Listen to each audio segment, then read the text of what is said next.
Hey everyone, Nathan Masters here. If you know me, you know I can't resist a good train story, but this one's on another level. The Tehachapi Loop isn't just impressive. It's one of those engineering marvels that sounds impossible until you see it work. Let's take a look. So Doug, Tehachapi is a town about 70 to 80 miles as the crow flies north of Los Angeles. A lot of Southern Californians maybe have never even been here. No, they can't spell it, that's for sure. Right.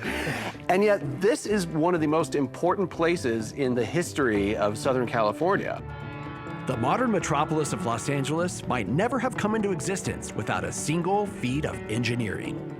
In 1876, the Transcontinental Railroad finally crossed the mountain ranges that divided Southern California from the rest of the country, and it changed everything. I'm headed to the Tehachapi Depot Museum up in Kern County to meet with local historian Doug Pickard. Well, come on up here and I'll show you some more of what we have here. Wow. This is a railroad map of the state of California, and most Californians know there's the big Central Valley surrounded by mountains. The first intercontinental railroad, or transcontinental, went over Donner Pass, Truckee, and went to Omaha. This was 1869, the Transcontinental Railroad. Correct. Yeah. And as soon as they finished that, they knew they wanted to build down towards Los Angeles and Southern California. They started building our railroad here, and there were several different choices of how to get over the mountains, but Tehachapi was deemed the best choice. Because the Sierra Nevada is just such an imposing mountain range. Right.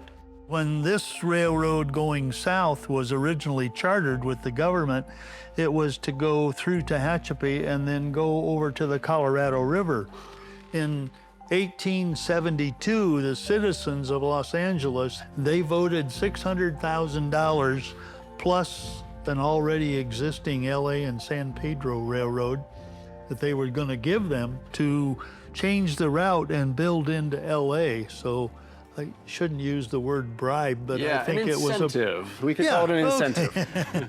But they did effectively bribe the railroad company into making Los Angeles a terminus, which was a huge decision in the history of LA. This is a big bell. Yeah, it weighs over 300 pounds. Oh, wow. And we have the documentation that it was put on an engine that was built in 1913 for the Union Pacific Railroad. It's not working.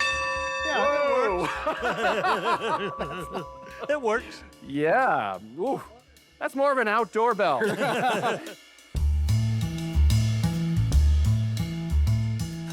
And Nathan, I'd like to introduce Mark McGowan. Mark, pleased to meet you. Pleased to meet you. Mark went to high school in Tehachapi and went to work for the railroad, and he was a signal maintainer, I think, if I got that right. Signalmen, yeah. So you explain these to what they do and stuff, and I'll go in and see if I can make them work. Mark, I've been to a lot of gardens, but I think this might be my first signal garden. All of these signals belong to my first boss, whose name was Bill Stocco. And these were all, at one time, in his backyard. Okay. And they donated them to the museum, and they have been put back. These all worked in Bill's backyard, and they all work here. The signals Mark showed me were once part of the vast network of track connecting Southern California to the rest of the nation. There's just one problem with train history. You never quite know when history is going to come rumbling through.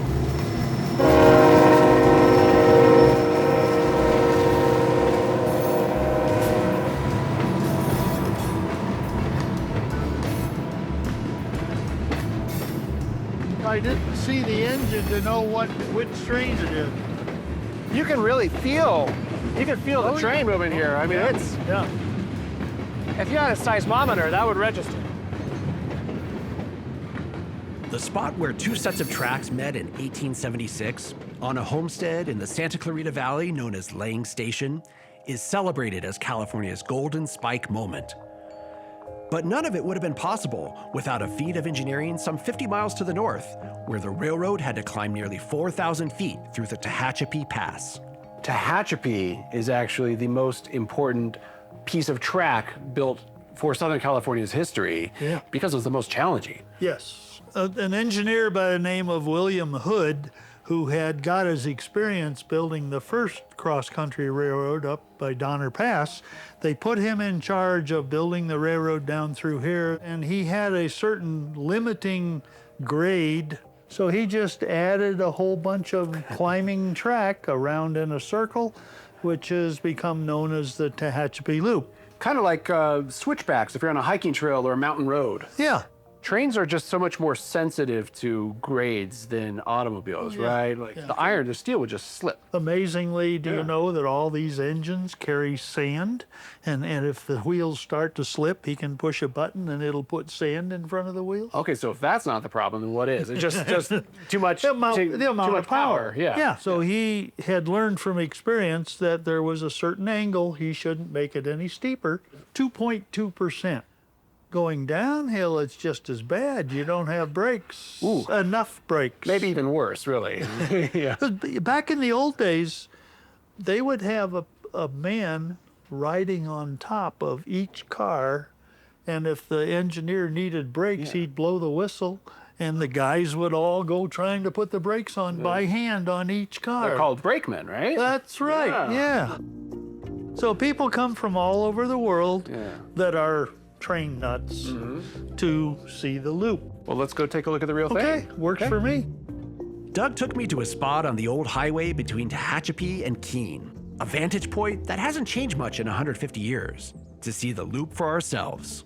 When you look at it here in person, I mean, you can really see that this was a huge undertaking. I mean, as was most of the construction of the Transcontinental Railroad and then the linkage between Northern and Southern California. Manual labor. Manual labor. And the people who played a big role in that were people who weren't even citizens of this country, and in many cases weren't even permanent residents. They had come over here to Gold Mountain to raise money for their families and send it back home, and they worked here in really harsh conditions and did the most dangerous work on this railroad. We're talking about the Chinese laborers. Yeah. Go back to not our railroad, but the first transcontinental. There were two different companies. One company was in Omaha building to the west, the Union Pacific. Central Pacific was going to the east. Right. Well, the Union Pacific, they had available to them all the railroad construction workers that had built already to Omaha. So they had a huge pool of labor. The people here on the West Coast, we didn't have any pool of labor at all. There were Chinese people that were willing to work. So if we go back to those original days when they were building this track for the first time, all of the food, all of the construction supplies had to be trucked up here on wagon, probably. Wagon, yes. Yeah, by wheel, I mean, No, when we first got down here a half hour ago, I said, if you take and Photoshop the freeway out of this picture, you've got what it looked like 150 years ago. Yeah.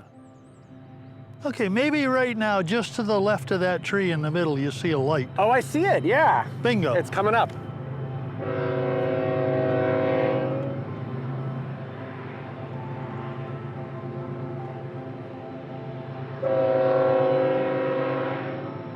Some people might say that the railroad age ended long ago, but America still runs on trains. Oh, it's going to be a long time before railroads go away. Yeah. Everything gets moved.